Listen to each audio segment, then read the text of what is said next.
Hi folks, welcome to the Prepared Homestead. This is Travis. Thank you all for stopping by to watch. So with fall coming on, I mean, it's here, right? I mean, we're getting closer to winter, actually. About halfway through fall, cooler weather's here. Some of you have already experienced really cold weather, even snow. You know what time of the year it is? It's time of the year that you want to drink more hot drinks, like coffee. I mean, for those of us that are, well, like me, you that's like me, you don't need a specific time of the year to enjoy coffee, but if you are a coffee connoisseur and you want to have good tasting but also healthy, you should go to mooseruncoffee.com. I know you all love me starting off with these little plugs, but this one I plug because they're good friends of mine. It's not a business affiliation that I have. It's just they're good people and they make an amazing product. It's a small batch, small family business, all organic, mooseruncoffee.com. I declare it as the official coffee of the Prepared Homestead. We do drink quite a bit of it. I mean, I roast my own coffee beans, but their stuff is fresh roasted and it tastes just like mine, so I always keep plenty of it on hand for those times that I'm a little too lazy to roast my own beans. Or really, it's just busy. But mooseruncoffee.com, you're helping out, people in our own group, whole Bible believing people, good prepper people, you're helping them out. So anyways, stuff all the time, stuff getting worse all the time. United Kingdom Parliament has voted to not support a ceasefire in the Israeli-Gaza conflict. And Washington, D.C. has done the same. They've not supported that. So it's going to continue happening. And some of you are supportive of that, and some of you are not. That's not the point that I'm getting to. The point is that the longer it continues with Israel against Hamas, the more likely the chance of people like Hezbollah and even Iran getting involved. And, of course, the more likely chance that World War III could erupt in the Middle East.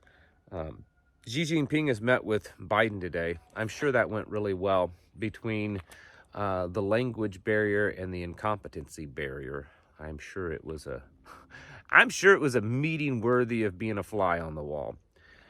Probably Biden got his marching orders from the Communist Party leadership, and who knows? Who knows what'll happen? I think that there was some kind of deal proposed. I don't know if it's official yet, but some kind of deal that China and the United States will push for triple the amount of green energy stuff, like triple it.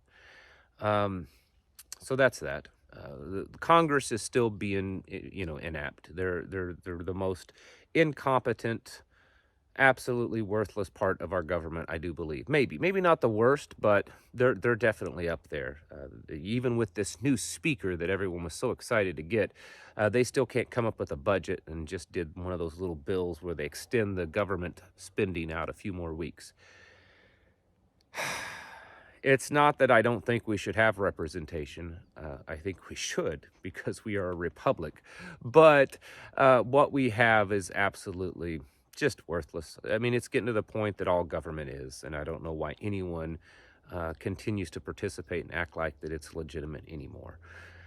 Moving on to other things beside my pitiful commentary. Have you ever really sat back and kind of contemplated what a collapse could look like? I mean, we're experiencing the forward motion of a collapse. I think that's maybe the better way of putting it. We know it's happening. We know it's moving forward. It's not full on happened yet, but the puzzle pieces are being put down, and we're seeing the beginnings of what kind of picture it could be. But what's that going to be like? I mean, it could be really devastating. There's been all kinds of Hollywood movies and TV shows depicting it, and some of them may depict something very extreme, and some of them, it may not be quite as bad as, or as extreme enough, because when you start to grasp and put your mind around the fact that the United States is the biggest and most prolific government that's ever existed. We have our tentacles everywhere. The whole world does commerce based on our currency. And the whole world kind of looks to the United States as leadership, or at least it has. And looks to us as being that stable rock, that as bad as the United States is about some things and about a lot of things, at least we're stable and we somehow project some kind of global stability, right? We also have to factor in that America, at least in my opinion, is about as weak as we've ever been. Family, weak. I mean, that's the bedrock of every civilization is family. And it's absolutely so weak, so much divorces, so much just insanity that's going on inside the family homes, that there's no leadership, uh, multiple partners, and craziness that's being taught and being allowed in the homes to children. It's insanity. We are sacrificing our innocent. We've been sacrificing our innocent for decades now at the altar of abortion, and now we're also sacrificing the innocent that have been birthed at the altar of woke trans agenda. We're absolutely destroying the most innocent and most perfect parts of our society. We've allowed prolific drug use to be legalized and popularized. We've encouraged mental insanity, and to the point that now online it's popular to be crazy. We've pretty much snuffed out and mocked and destroyed everything that has any kind of resemblance to God, the Bible, Jesus, any of it, at least the truth of it, to the point that it's now popular to be satanic. It's popular to be atheistic. It's popular to mock God. There's no faith left in society, and I'm not talking about just spiritual faith. I'm talking about faith in society of existing and functioning. Our government and our politicians are a joke. We all know that. Our supply chain is weak. We're constantly hearing about increases of prices and slowdown and shutdowns of different businesses and parts of the supply chain. The overall just workforce isn't looking good. Constantly hearing about companies cutting back and laying off. We're hearing all kinds of rumors constantly about the financial markets and how banks aren't doing good, and the dollar's not doing good, and the bond market's not doing good, and how it's on the brink of collapse, and banks falling, and dollars devaluing, all kinds of stuff. We're hearing all of this. We're also in a society that we are the most dependent, I would guess, upon technology and an existing system of any time in human history, probably. Meaning that no one in general has real survival skills anymore. No one in, mainstream society is capable of doing on their own. I mean, they can't even make a cup of coffee, for crying out loud. MooseRunCoffee.com. They have to go and spend, $10 on a stupid coffee at a store where people just hate you anyways. Don't even know where milk comes from, or eggs, or meat, because they don't want to eat it. They'd rather eat bugs. We want to defund the police, and yet the police sometimes deserve it because they're so corrupt and just have become, in so many places, not widespread maybe, but still a lot, that they're just becoming jackbooted thugs to the corporate banking and the big government system. We're watching just about every area, every segment of our society fail, become weak, become ill, sick. It's a disease. There is a pandemic going on. It's a pandemic of our civilization. It's sick. It's very sick. And it's hard to find any area of it that doesn't resemble this illness. And so because of all of this, I'm here to tell you that if we go through a real collapse, it's going to be devastating. There is no real stable part of our society that when things fall down, at least we can lean on that stable part. It's all weak. And because of that, it's going to be devastating. It has to be. It could be the most devastating thing human history has ever seen. And I know that sounds very dramatic and very terrifying. And the truth is, it is. It is dramatic and it is terrifying at the same time.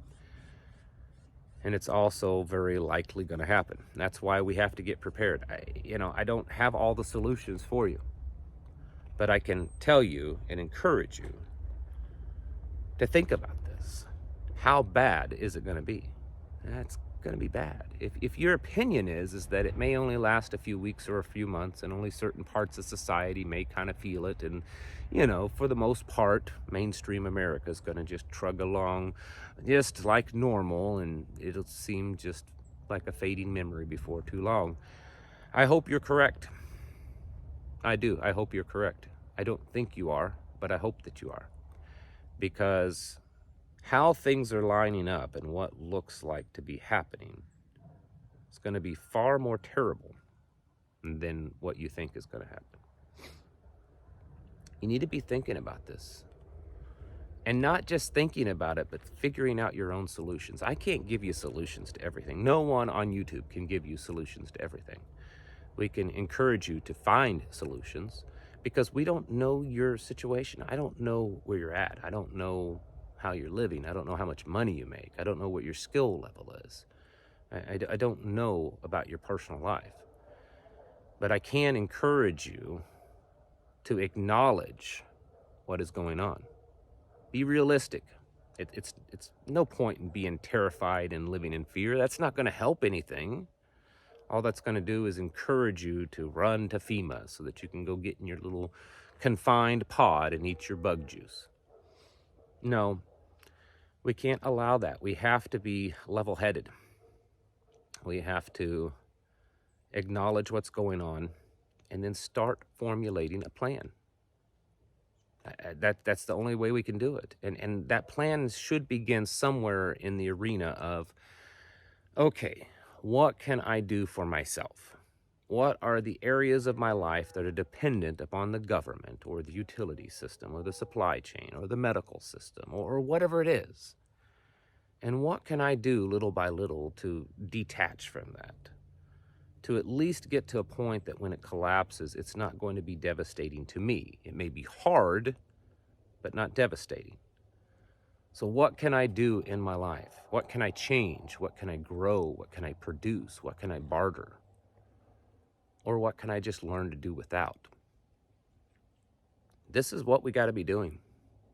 Because at some point, all of these services that exist, when you call 911, you expect that someone somewhere is going to pick up and they're going to help. Kind of in the same way when you walk in a room, you flip a light switch. You don't, before you flip a light switch, wonder, well, I hope the electricity works this time. You flip it knowing that it will. In fact, you're shocked when the light doesn't come on. And that's how it is with all of our services. When you need a doctor, you know there's one available, or a hospital, or a pharmacist, or a grocery store, or a police officer, or a mechanic, or electrician, or any other thing out there that we need occasionally. We just expect it to be there because it always has for the most part, at least in our lifetime. What do you do when it's not? What do you do when those things that you need are not available? Or maybe they're just not available to you because you don't have the proper paperwork. That's the point. That's what you need to be doing, is planning on what to do if those things aren't available. Can you live without them? Can you make it yourself? Can you provide for it yourself? Or as a group, can you provide it? Or reaching out to others in your area and working out some type of business relationship, some type of bartering or trade relationship. And then you get to the point that you realize that maybe all of this system and government that's so fragile and that is impeding upon my life and my freedom so much, maybe it's not as necessary as I thought. Maybe I don't need it as much. I mean, life is a little harder, but it's a whole lot freer. And that's really what I would like to encourage you all to be doing, is thinking along those terms. I would also encourage you to do this quickly because I don't think we have a whole lot of time left. I mean, there's probably still time to prepare, but I think you kind of need to make it a high priority in your life because I don't think there's a lot of time left. Folks, you need to be getting your houses in order. and preparing yourselves mentally, physically, and spiritually. Thanks for watching, and I'll catch you in the next video.